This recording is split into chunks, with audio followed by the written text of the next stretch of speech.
Bismillah ar-Rahman ar-Rahim. Assalamu alaikum. So, the last session, as it was said, we'll try to just come with introductory remarks and come and try to tackle the issues through your questions and the way we are or you are looking at the issue. As I was saying this morning, when it comes to the overall understanding of our concept of human being, the relationship with God, the relationship with nature, the relationship with fellow human beings, this is all part of our understanding of being a human being, and then it has to do with what we understand as the psychological stability that you might talk about it. You might refer to it when it comes to our concept of well-being and psychological stability. From an Islamic understanding, and when it comes to this, there are two dimensions that are important here.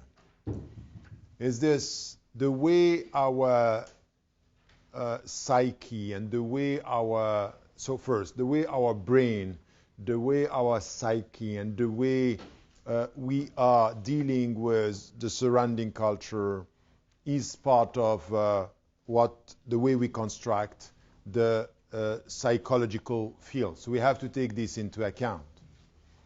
But once again, there are things that are from a medical, objective way of how the brain works.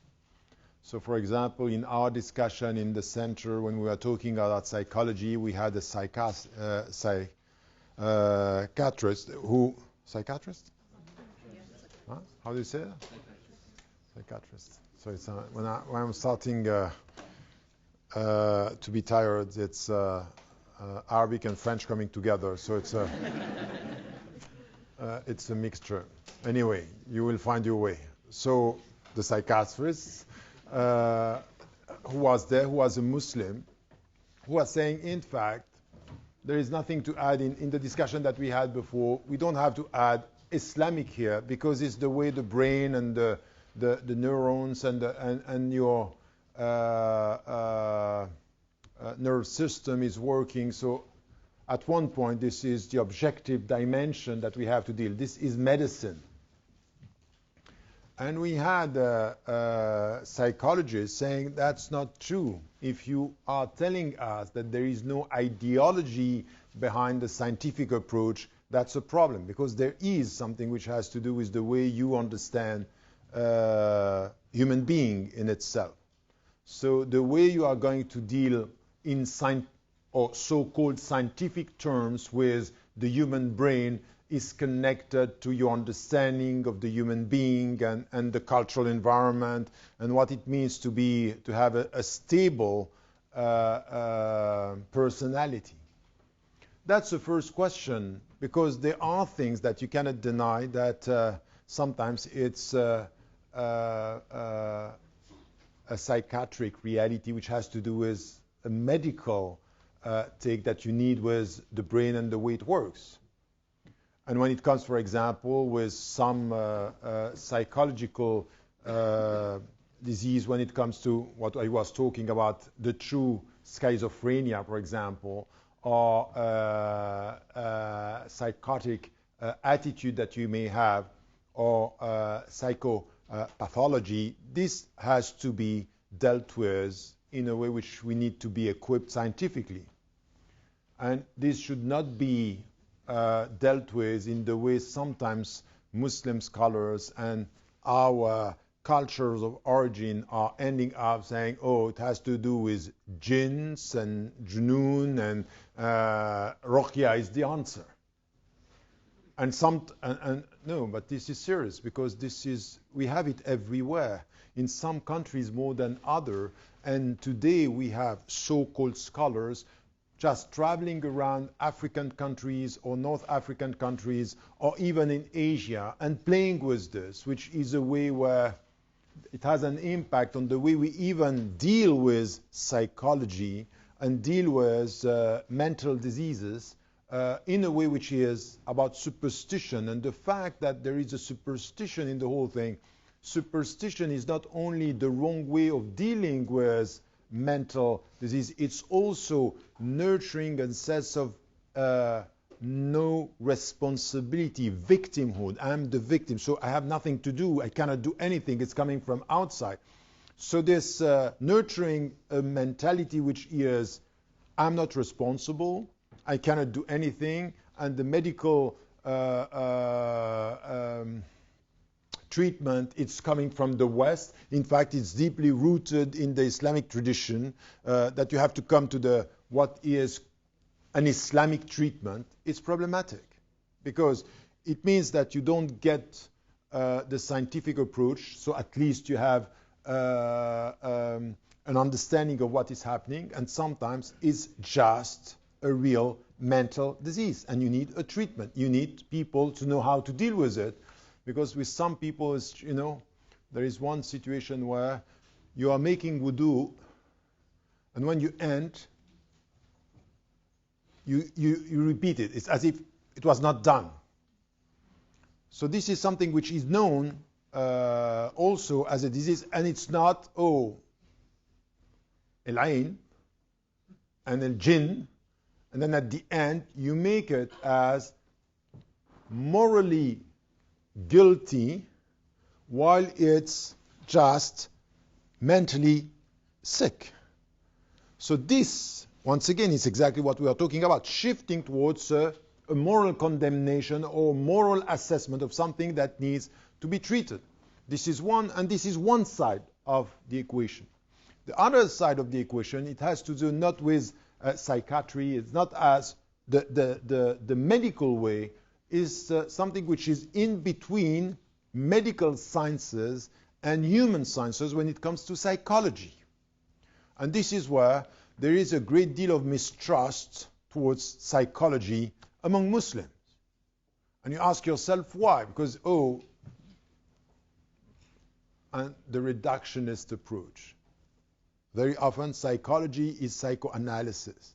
Psychoanalysis is Freud. Freud is a catastrophe. That's the reality. And it's not a joke. We came with the big shuyukh that we had. And we had this discussion. 8 people coming from all over the world with very high-profile psychologists listening to scholars, sheikh, saying, oh no, Freud was wrong. It's not all about sexuality. Even Freud is not all about that. And then the way to reduce psychology to a distorted understanding of psychoanalysis, that's not going to work.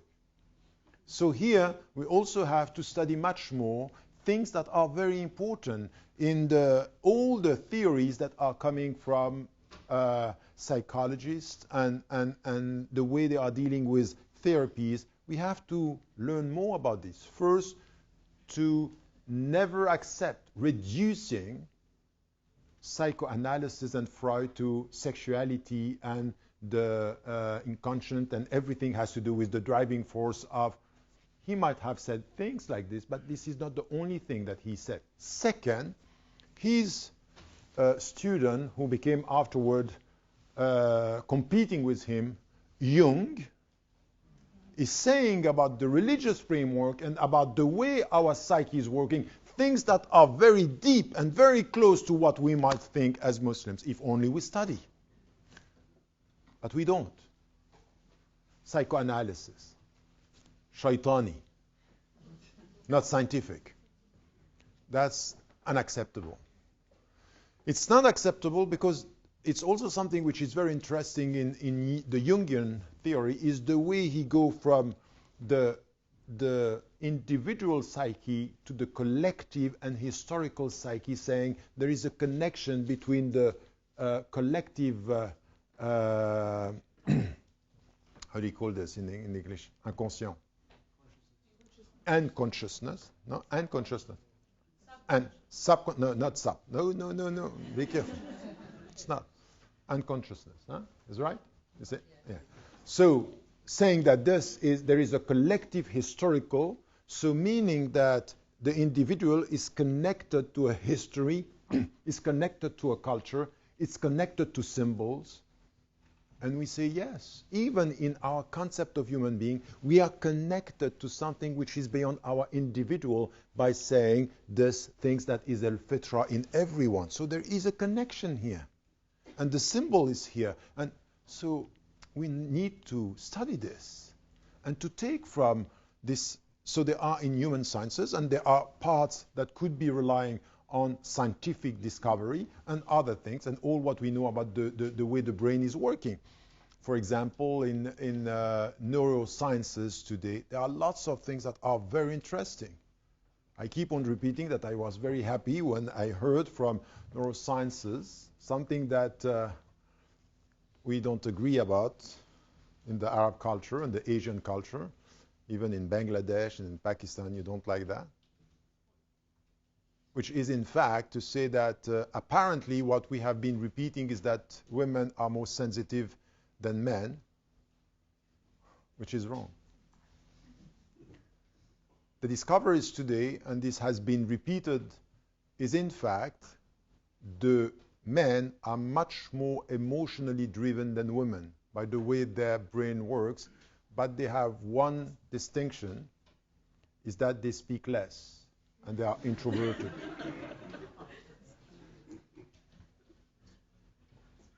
While the women are stronger, but they speak more.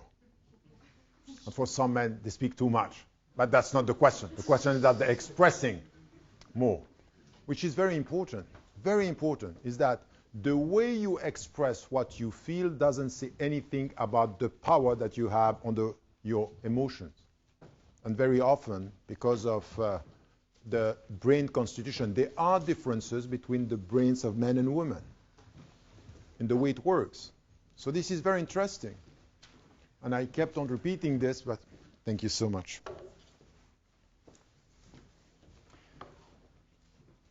So neurosciences are telling us things that are interesting. And I'm saying, even for myself, when I was dealing with some tafasir, trying to understand the Quran, you have some verses starting with men or starting with women, telling you something which is quite interesting. So when it comes to you have to protect yourself, it starts with men. قل للمؤمنين يغضوا من أبصارهم. قل للمؤمنات after that. Okay? And then when it comes, so the first is protect yourself, and then the women are, it's equal, but we start with men as to the need for protection. In the other verse in Surah Al-Baqarah, هن لباس لكم, it starts with women. So they protect you first. You can't say now, oh, by accident. This is the Quran. This is the Quran. So it's not by accident that you have this link to protection, which is quite interesting. Why? It's put that way. Why? هن لباس لكم وأنتم لباس لهن. So they are first your own protection. And anyone who is transparent and sincere in what it means to live with his wife know how much this is true. That some sometimes are looking. Anyway, I don't want to enter into this discussion because it's a bit too deep, and I am going to miss my point. And some will say, yes, carry on. No, that's fine. Forget about psychology. No, this is psychology. So what I wanted to say here is that in the medical dimension, with science and scientific approach, we have to deal with this and to get more understanding how our brains are working, how this is connected to the environment. So this is one. Then you have the human science, and in psychology you have theories that are quite interesting. So you have psychoanalysis, you have behaviorism. These are very important things. So telling you the way you are going to behave is going to have on the long-term impact in the way you are thinking. This is something which is essential even in our way of dealing with our practice as Muslims. The way, in fact, because you have faith, you fast and you pray. Like because you are praying, it has an impact on your faith. So there is a connection between the action, not in the way that my faith is the source of my action, but my action has an impact on the nature of my faith. So this is something which has to do with psychology, and it's helping me to get this stability. And then also this understanding of a human being.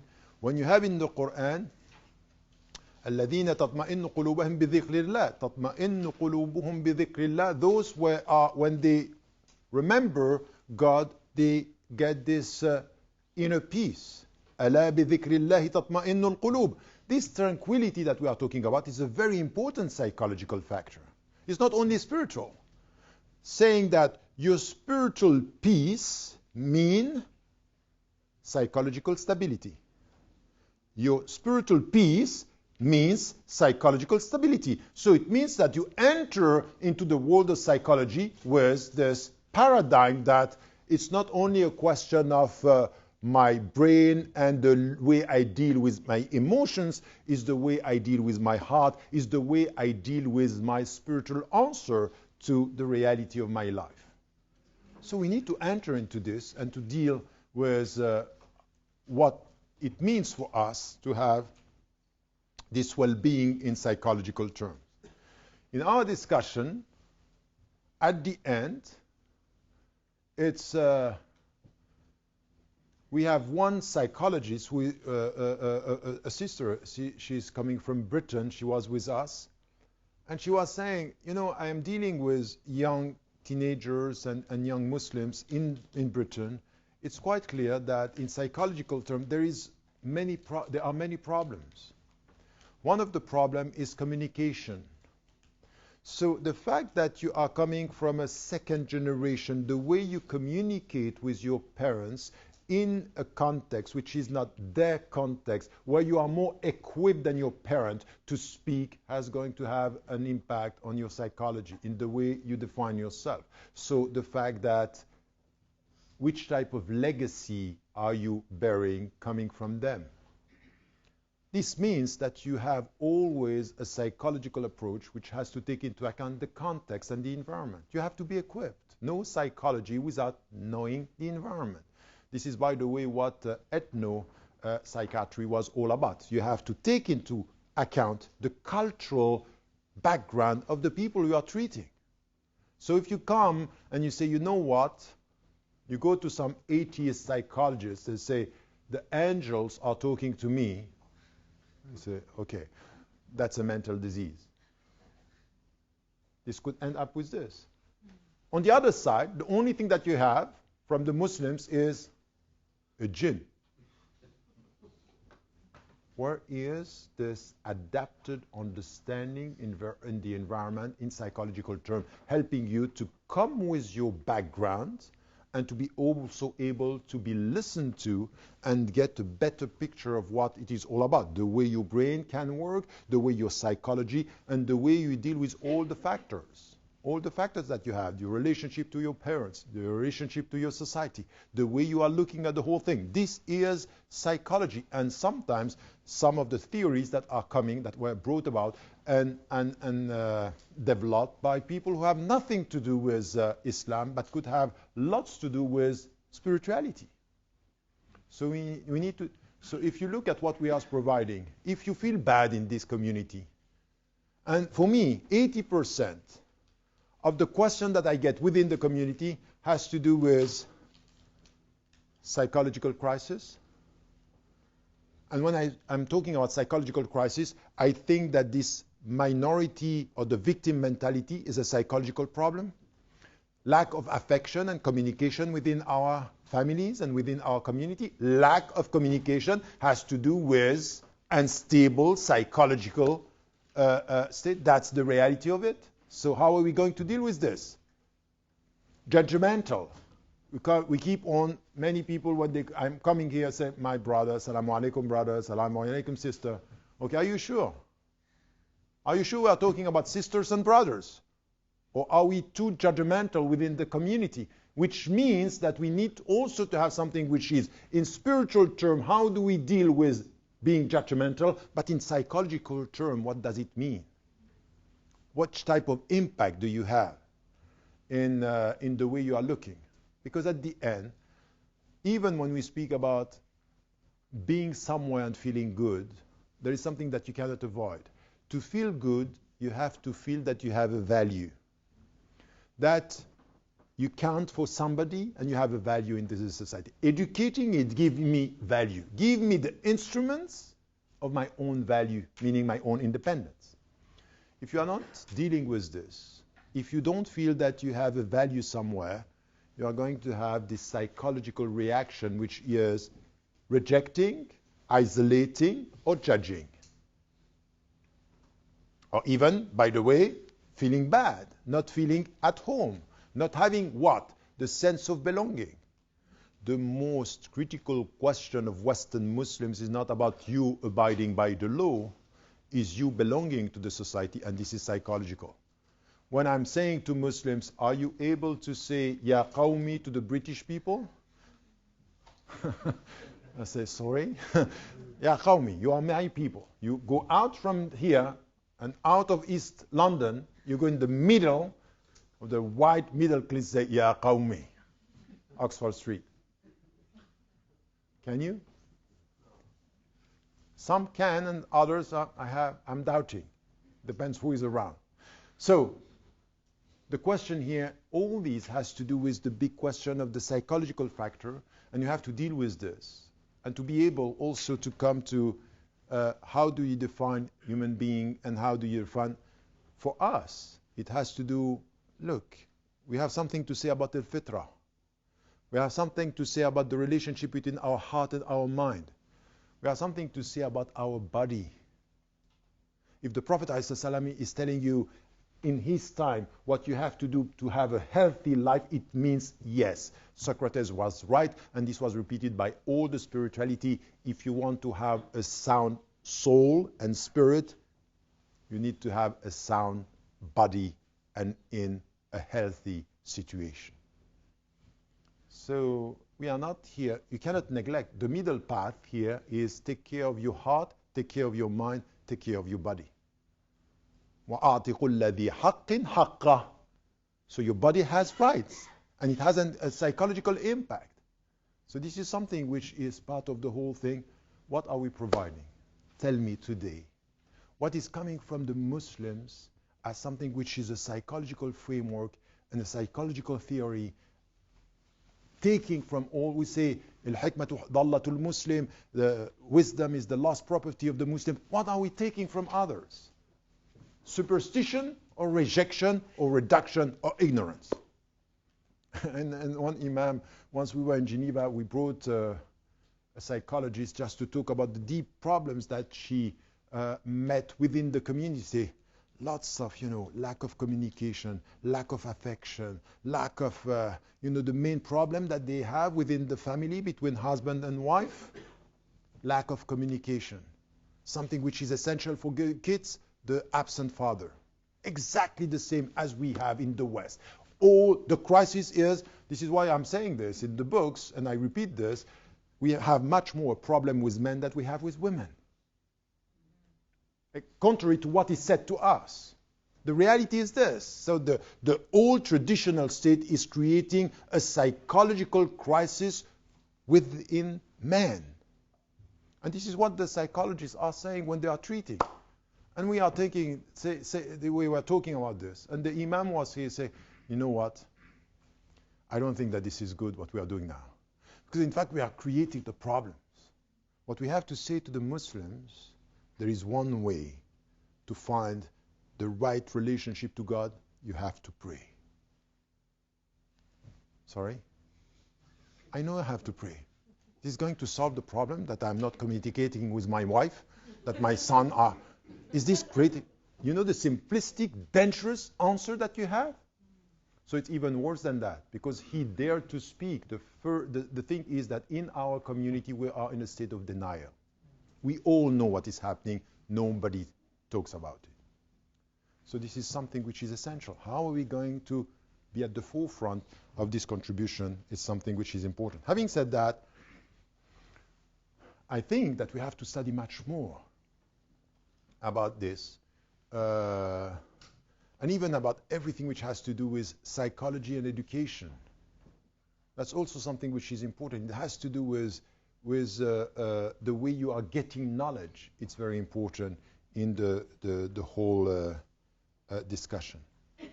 Now, last point, and I will stop with this, has to do with arts. You know, in the book about the Arab awakening, I was saying that beyond this crisis between secularists and Islamists in the Muslim majority countries, there are 5 fields where we need to have an answer. And that the political actors are not coming with the nature of the state, economics, social justice, education, the relationship between men and women. This is within social justice. And there is one which is important, which is culture and arts.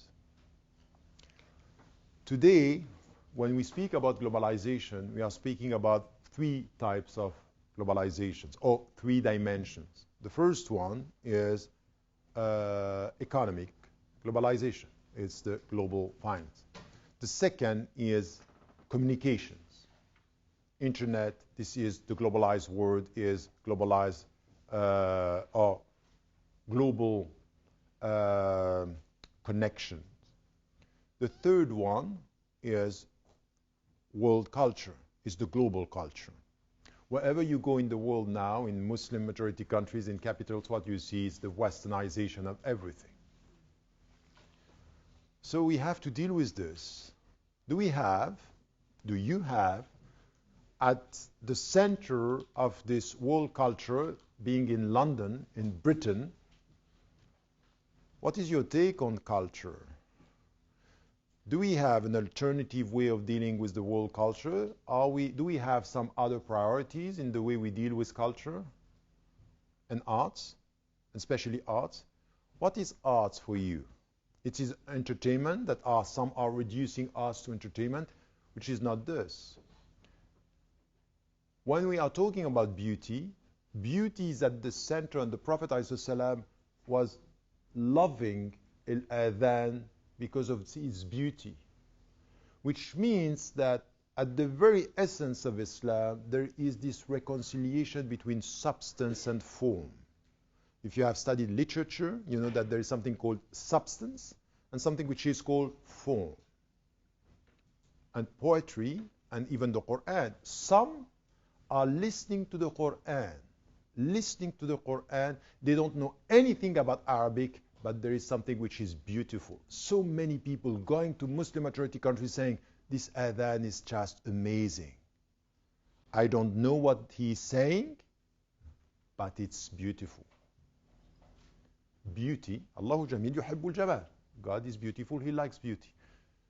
Today, in the world of world culture and world communication, you need to know that this culture has an impact on your psychology. It has an impact on our spiritual stability. It has impact in the way we look at ourselves. So we need to have an alternative way of dealing with arts. And arts for us, it's exactly what happened.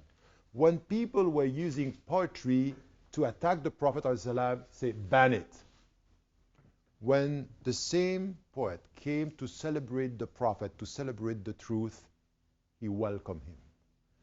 The question is not about art, it's about the way you use art to celebrate what? To elevate, welcome. To destroy, remove. So this means that we have to be selective in the world of entertainment and in the world of arts. This is what we need.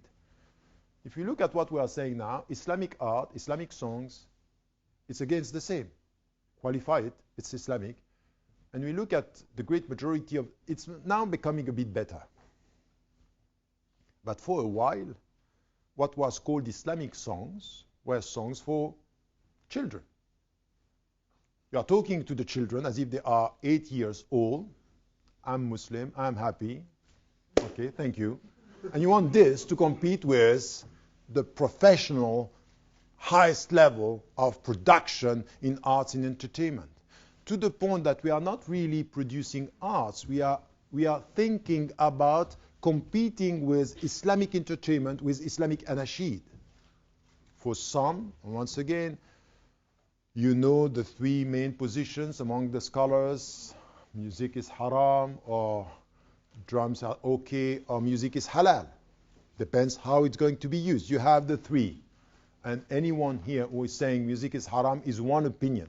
And you know what I'm doing on my Facebook page? Sometimes I'm provoking a bit by putting some of the songs I like. And this is why I have all these shuyukh and mufti going say, A'udhu billah, this is haram. I say, I'm sorry, this is one opinion. One opinion. And for example, this discussion that I had with, at the time, it was in 94 with Yusuf Islam, Cat Stevens, when I told him at that moment, why have you left? Allah gave you the skills, just what you were doing. And I wrote an article about him saying, now that he's coming mainstream again, not in the same way as he was before, but he's coming mainstream. I'm saying, you know, at one point, there was Yusuf in the previous Cat. And this is Cat now coming back to Yusuf. And Yusuf coming back to Cat, sorry. By saying, if you listen to some of the songs that he had before, it's completely Islamic. If you think that music is halal, so it's halal music. With the lyrics, what he was trying to do, it's a quest for an answer. He stopped this because he heard Muslims. And by the way, he needed this. He told me, and this is also something which is in the psychological side, he said, I needed to cut from that past.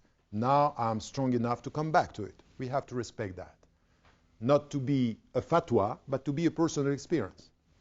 Now, when it comes to arts and the way we deal with entertainment, I'm sorry, what we are doing is an alternative, imitative way of dealing with culture and arts. Imitative. We are, so for example, I keep on, you know, in Islam, if you look at the global picture that I was talking about this morning, don't you have a very personal way of dealing with day and night? Day and night. The way you deal, because art has to do with time. It has to do with space, isn't it? Night is very important.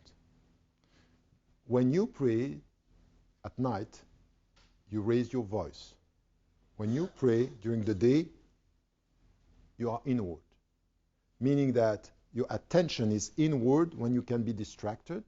Your attention is open up when the night is around. Meaning that there is a spiritual take on this, isn't it? The way you are with space. You have to think about that when it comes to art, when it comes to expression and imagination. We need to give space to culture and imagination to be much more creative. There is a lack of creativity. And it starts with this relationship that we have with night and day. Look at what the Muslim organizations are doing. We have conferences, isn't it? Muslims are coming together. They are going to listen to lectures, mashallah. And we finish the lecture at 8 o'clock. And then start the Islamic evening. And the Islamic evening is Islamic anashid. And if you look at the way the people are behaving with the night coming, it's exactly the same as Saturday night, but it's a halal Saturday night. It's very dangerous because you are imitating the relationship you have with night. The last thing that you have to do when night is coming, when you gather Muslims, is introspection, is dua. Now you can put the entertainment during the day, in the afternoon, not during the night. Why are you imitating the way it's dealt with? Because in this world is less light and more freedom.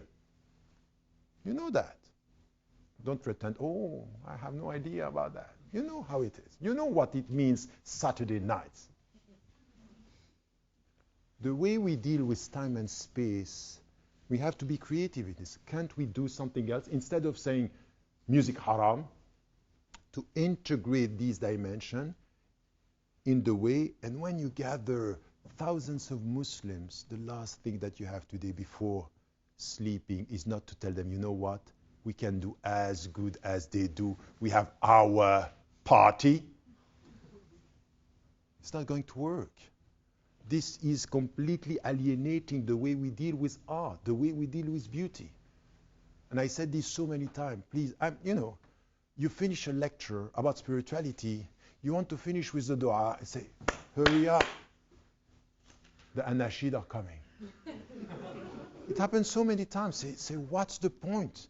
What's the point to gather all these Muslims? This is where there is a spiritual revolution if just before sleeping, you end the conference by saying, this is the time now we have a spiritual elevation. And you know that is going to be beauty. This is the beauty of us. There is elevation. This is art. In fact, have you heard sometimes Muhammad Jibreel and others when they are making the supplication? Don't you find it so beautiful and so moving? And with this. Give me this. I want to sleep with that. Not, I'm a Muslim, I'm happy. I don't want that. This is why we have to deal with this. And this is within the global, within the overall understanding, with the what do you want with art is this liberating factor, giving space to emotions to be able to reach spiritual dimension, the well-being, feeling good. I need Muslims. With you, we need Muslims. We all need Muslims. Is there something that we can produce which is taking seriously the fact that I want to feel good? أرحنا بها. So give us something which is smelling something nice, smelling something good, hearing something good. Beauty. Beauty. Because I feel good. Because MashaAllah. Because I acknowledge that He loves me through this, that I love Him through that. Through that process. Where are the skills? Where are the Muslims who are skilled, who are able to do this, coming with an alternative and not repeating through qualifying arts and entertainment in doing something which is not what should be. We need also to have, once again, we need novels where it's not written. You know my dream, by the way, one day I will do that. I'm working on this manifesto, but one day I'm going to write a novel. Inshallah, before dying. I've been dreaming of this since I'm 20. So it's a long time. But I'm serious. I'm serious. I want to write a novel. Don't laugh at me. Anyway, here. The thing is, really this, is poetry, novels, literature, something which is, and not to be obsessed. You know what? Because we are Muslims, you have to put Islamic names, Arab names, Urdu names. No. Just to be, you are in a specific environment. You need to deal with this creativity and to push the people and to make them clear. To make it clear, and I will stop with this. You are not successful in life if you are a medical doctor or an engineer or a computer scientist. You can be successful if you are using your skills in anything which has to do with creativity. Creativity, your imagination. You have this, go for it, do it. Because we are, anyway, I will stop with that. Okay, that's fine. You can start with the question.